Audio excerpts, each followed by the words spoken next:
Hello बच्चों. So in last video we discussed about our three kinds of statistics that are MB, BE and FD. In BE statistics particles are integral spin multiple and in FD statistics मतलब Fermi-Dirac statistics particle are multiple of spin half, है ना, spin half particles.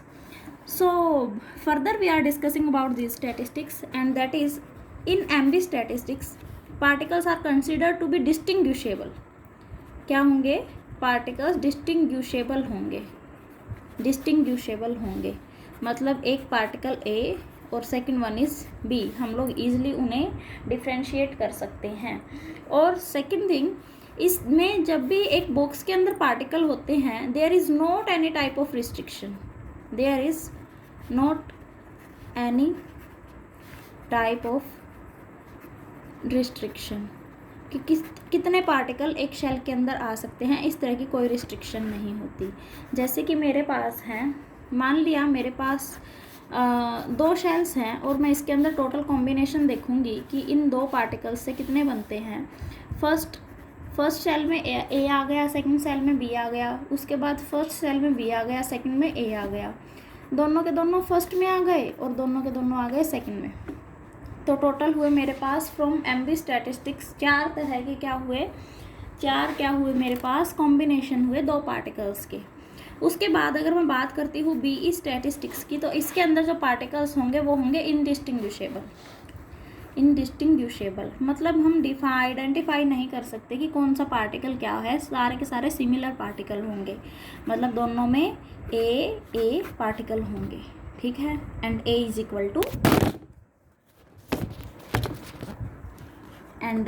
Equal to A, है ना.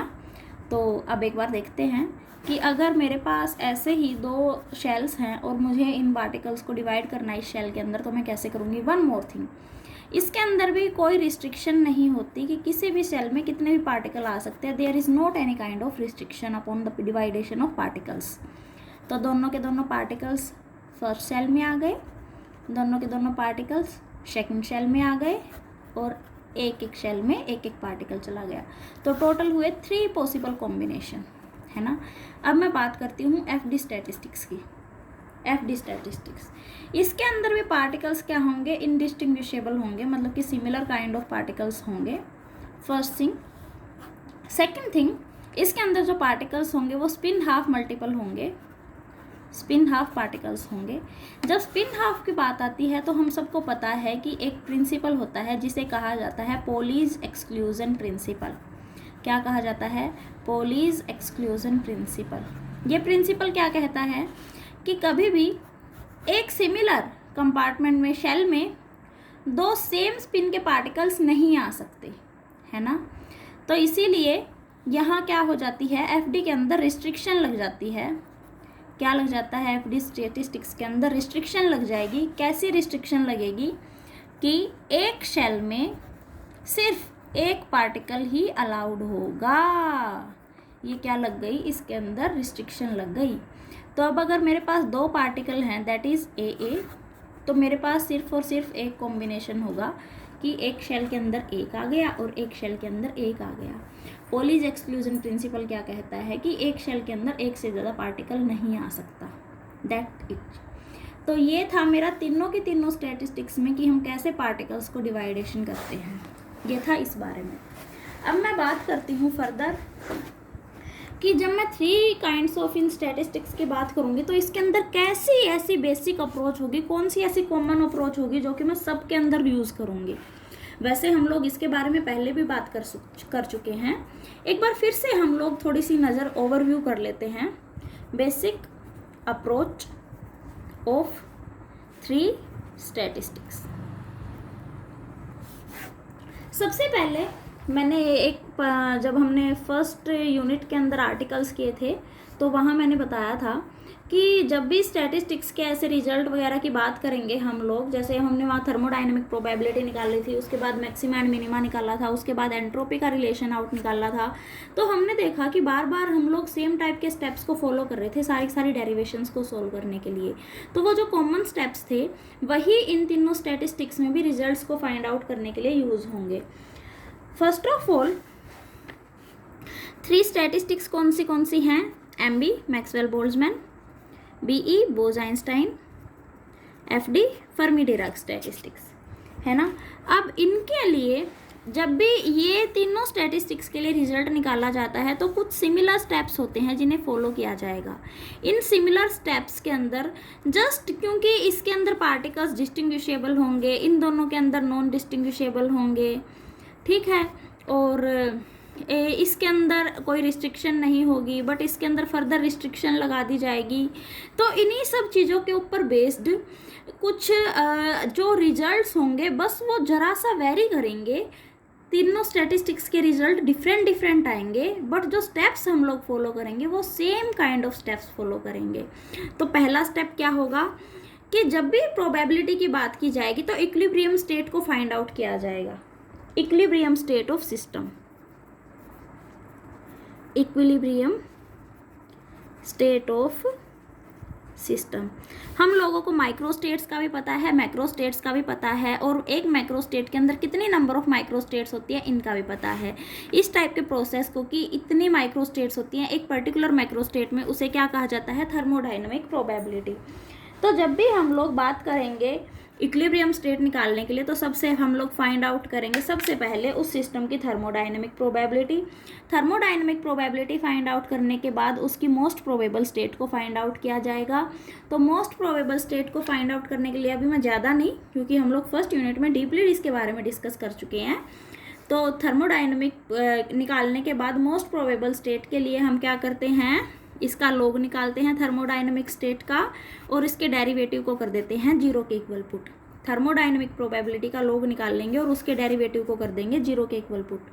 That is, ये equation हम लोग हर एक statistics के अंदर जब भी निकाल लेंगे, इन तीनों के लिए रिजल्ट्स निकाल लेंगे तो बार बार थर्मोडायनेमिक प्रोबेबिलिटी निकाल लेंगे, उसका लॉग लेंगे और फर्स्ट डेरिवेटिव को 0 के इक्वल पुट कर देंगे।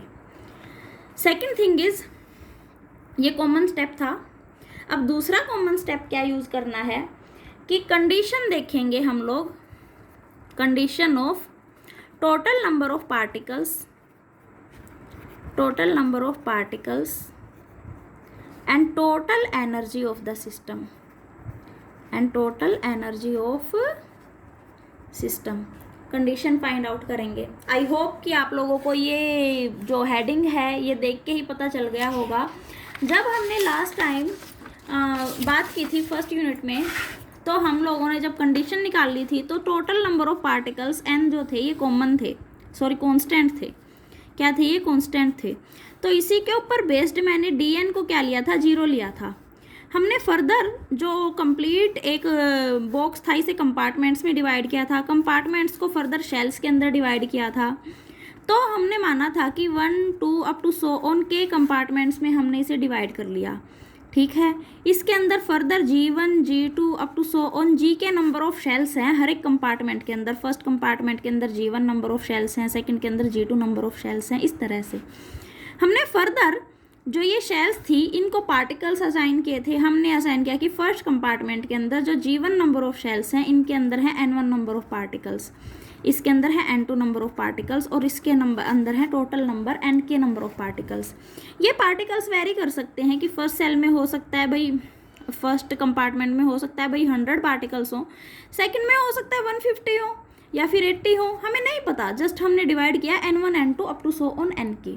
तो ये जो अंदर के पार्टिकल्स हैं ये तो वेरी कर सकते हैं, लेकिन जो टोटल नंबर ऑफ पार्टिकल्स थे सिस्टम के ये तो कांस्टेंट था। तो इसीलिए N1 plus N2 up to so on plus N के, ये क्या था? Total number of particles N के इक्वल था। तो जब डेरिवेटिव किया था d of N1 d of N2 up to so on d of N के, तो dn क्या था? फिर 0 था। तो इसको क्या लिख सकते हैं? Summation of i is equal to 1 to k dni is equal to 0। एक तो ये इक्वेशन, एक इक्वेशन हम लोगों ने क्या ली थी? टोटल एनर्जी थी सो सिस्टम की U, इसको भी क्या लिया था? कांस्टेंट लिया था। U तो ऑब्वियसली कांस्टेंट ही आएगी। घरों में सेम काइंड की पावर सप्लाई वोल्टेज प्रोवाइड की जाती है, सबको घरों में 220 वोल्ट ही आती है ना, तो सेम ही आती है।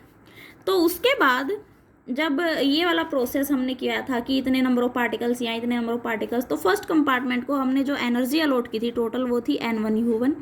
सेकंड को हमने अलॉट की थी N2U2 और थर्ड लास्ट को हमने अलॉट की थी NK UK।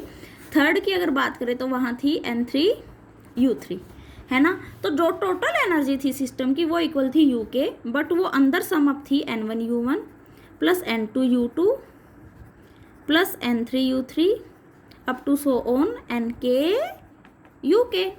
तो इसीलिए U is also equals to I is equal to 1 to K summation of UI NI, है ना। जब डेरिवेटिव क्या था DU तो वो हुआ था UI DNI, I is equal to 1 to K। Total energy थी सिस्टम की कांस्टेंट थी, ऑब्वियसली इसका फर्स्ट डेरिवेटिव जीरो के इक्वल होगा, इसीलिए हम लोग कह सकते हैं कि यहाँ से ये भी इक्वल टू जीरो होगा और I is equal to 1 to K UI DNI is equal to zero. ये हुई सेकेंड इक्वेशन। तो ये जो दोनों इक्वेशंस मैंने आप लोगों को बताई हैं, ये भी हम लोग सारे के सारे स्टैटिस्टिक्स के जब रिजल्ट फाइंड आउट करेंगे, प्रोसेस जो होगा उसके अंदर फॉलो की जाएगी। एक बार टोटल नंबर ऑफ पार्टिकल्स के समेशन को जीरो के इक्वल पुट किया जाएगा, एक बार सिस्टम की टोटल एनर्जी के समेशन को जीरो के इक्वल पुट किया जाएगा, और बाद में एक बार क्या था डेरिवेटिव ऑफ log W उसको जीरो के इक्वल पुट किया था, और इन तीनों इक्वेशंस को आपस में ज्वाइंट किया जाएगा। तो ये कॉमन रिजल्ट हमेशा फॉलो किया जाएगा। आई जस्ट होप कि आप लोगों को ये क्लियर है। एक बार कॉमन रिजल्ट को थोड़ा सा और हम लोग डिस्कस कर लेते हैं। तो उसके लिए मैं क्या करती हूँ, जो ये DNI है इसको मैं मल्टीप्लाई कर देती हूँ अल्फ़ा से। DNI को मैंने मल्टीप्लाई कर दिया अल्फ़ा से, ठीक है, अल्फ़ा से मल्टीप्लाई कर दूंगी। और जो ये UI DNI है इसको मैं मल्टीप्लाई कर देती हूँ बीटा से। किससे मल्टीप्लाई कर देती हूँ? बीटा से। और इनको log W में से कर देती हूँ सब्ट्रैक्ट। तो derivative of log W minus alpha summation of DNI minus beta summation of UI DNI is equal to zero. I की वैल्यू क्या है 1 से K तक, I की वैल्यू क्या है 1 to K। आई होप कि यहाँ तक आप लोगों को क्लियर है। अब क्या करेंगे हम लोग फर्दर, मेरे पास इक्वेशन क्या आई थी, derivative of log W minus summation of alpha DNI minus beta summation of DNI UI। I is equal to 1 to K और I is equal to 1 to K is equal to zero. DNI को मैं common ले लेती हूँ। Derivative of log W minus I is equal to 1 to K alpha plus beta UI और DNI आ गया common, that is equal to zero. तो derivative of log W is equal to I is equal to 1 to K alpha plus beta UI DNI, that's it.